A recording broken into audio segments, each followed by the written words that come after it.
E nesta terça-feira, um problema no Sistema Nacional de Energia causou apagão em cidades de 25 estados e no Distrito Federal. Segundo o operador nacional do sistema elétrico, às 8 horas e 31 minutos, houve uma ocorrência na rede de operação que causou a interrupção da carga de 16 mil megawatts. O Ministério de Minas e Energia informou em nota que o Sistema Nacional de Energia foi restabelecido às 2h30 da tarde, faltando ajustes pontuais por parte das distribuidoras em algumas cidades. O Brasil tem enfrentado uma série de episódios de apagões nos últimos anos.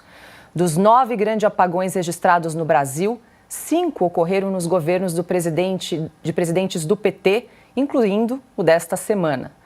A causa do apagão ainda está sendo investigada, mas isso não impediu a primeira-dama Janja de apontar quem considera a culpada pela falha no sistema elétrico. Está aí o tweet de Janja Lula da Silva. A Eletrobras foi privatizada em 2022. Era só esse o tweet. Fernão, vou jogar para você uma pergunta que está circulando aí nas redes sociais. Por acaso a Janja está cotada aí para assumir o Ministério das Minas e Energia e ninguém avisou? Cara, a Janja é uma medida da desgraça do Brasil, né? Você tem que se preocupar com a Janja. É uma coisa que, desde que a Isabelita dançou lá na Argentina, eu não tenho notícia de coisa parecida. Mas, enfim, agora eu tô aqui cheio de esperança que a Argentina, afinal de contas, é que vai tirar a América Latina do brejo, né? Porque essa votação do Milei lá hoje foi sensacional. Uma coisa que faz a gente pensar um monte de coisa. Mas sobre essa questão do apagão aí, eu estava, antes de vir aqui para o estúdio, eu estava ouvindo a entrevista coletiva do ministro, né? E aquilo, cara, me deu um incômodo cheiro de 8 de janeiro, entendeu? Esse apagão, sei lá, não dá para a gente saber ainda, mas que as respostas dele estavam com toda a cara de 8 de janeiro, estavam. Ana? Olha, eu acho que a gente vai falar, né, mais desse assunto, passando também pela entrevista do ministro de Minas e Energia, mas a Janja, ela tem umas pérolas, né? Eu vou pedir a nossa produção para trazer o outro tweet da Janja também, que já é um clássico, né? Quando estávamos falando do aumento de impostos no Brasil, ela correu para o tweet e tweetou: a taxação é para as empresas e não para o consumidor.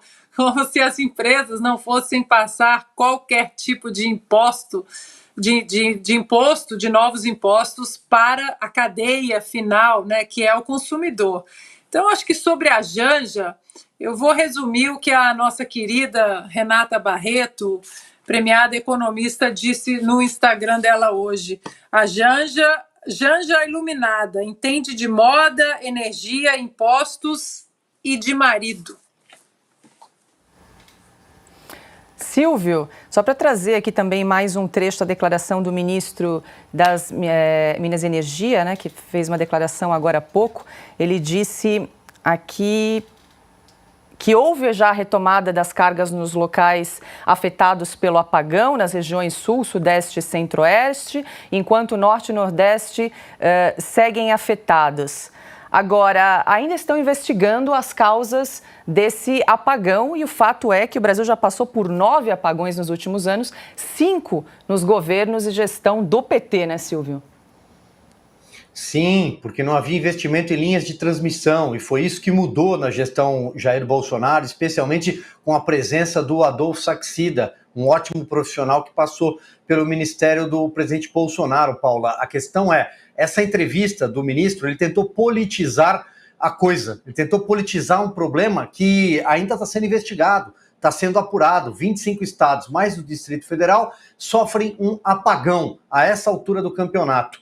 e aí ele imediatamente diz, nós vamos acionar a ABIN, vamos acionar a Polícia Federal do Flávio Dino, vamos encontrar os culpados, porque deve ser sabotagem. É uma cortina de fumaça o tempo inteiro para tentar entender um problema que eles não conseguem, porque eles são ruins de serviço. Esse governo é um governo que não tem projeto, que não tem bons quadros colocados nos lugares certos. Esse ministro, por exemplo, ele não tem sólida formação nem conhecimento da área. E digo mais, em relação à Janja, esse tweet dela é de uma grande irresponsabilidade. Porque se o Supremo Tribunal Federal tivesse no Brasil, por exemplo, um inquérito para apurar fake news, para apurar desinformação, ela já poderia estar sendo investigada. Porque ou ela prova que a privatização tem alguma relação com esse apagão que aconteceu hoje no Brasil, ou ela cometeu fake news. E talvez, se tivéssemos um inquérito, muita gente estaria presa, investigada e principalmente com as redes sociais bloqueadas.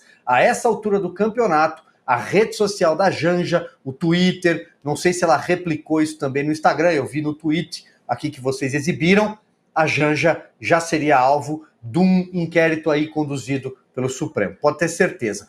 É um assunto que precisa ser apurado, investigado. Nós, jornalistas, não temos as informações. Então nós, por exemplo, consultamos acadêmicos, pessoal da iniciativa privada que entende, que é do ramo. E a Janja, ela é ministra do governo? Qual é a formação da Janja em setor elétrico? Um problema que está sendo apurado pela ANEEL e que está sendo apurado pelo Operador Nacional do Sistema. Olha o tamanho da complexidade. O que a Janja entende desse?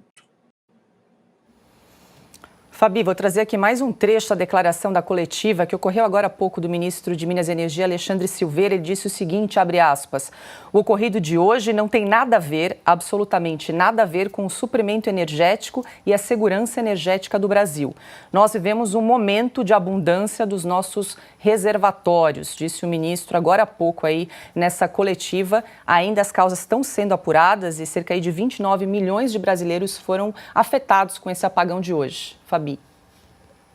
Então, pois é, realmente ele acaba confirmando o que os meus parceiros já disseram anteriormente, que ele não tem conhecimento técnico algum.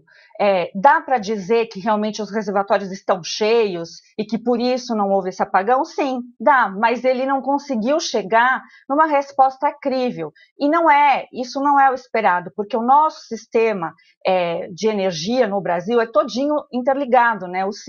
E quando tem uma queda abrupta, sempre tem uma outra fonte de energia que acaba produzindo mais para estancar o problema. E o que aconteceu hoje foi muito, para quem viu o gráfico, né, às 8h35 da manhã, quando o Brasil estava começando a se aquecer para trabalhar, porque o pessoal gosta de trabalhar, foi quando caiu e teve essa queda. E aí, quando ele diz que voltou, é justamente porque isso é tudo computadorizado e se organiza, então, e puxa de um lugar para o outro e forma essa oscilação que a gente viu esses relatos todos durante o dia. Eu, que sou advogada tributarista, talvez saiba mais informação técnica a respeito dessa questão energética no Brasil, porque, como uma mera mortal brasileira, a gente precisa sempre ficar se programando para quem trabalha, às vezes, com com tecnologia que não pode ficar sem a devida, né, o armazenamento de energia. E ao contrário do que a Dilma dizia também... Isso na sua biblioteca, gente, minha Siri, desculpa. Ao contrário do que a Dilma dizia, que ela estocava vento, né, e, portanto, a energia não se estoca. Então, você precisa desse sistema. E o Brasil tem abundância. E eu vejo parte da esquerda falando da privatização da Eletrobras.